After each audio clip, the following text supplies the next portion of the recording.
Tovonni tashqi qirrasidan kichik barmoq yoki bo'lmasam katta barmoqqa qarab shtrix tortamiz.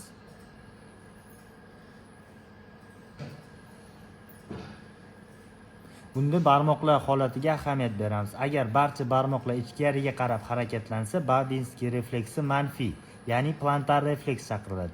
Agar bosh barmoq tashqariga va qolgan barmoqlar ichkariga qarab harakatlansa, Babinskiy refleksi musbat deyiladi.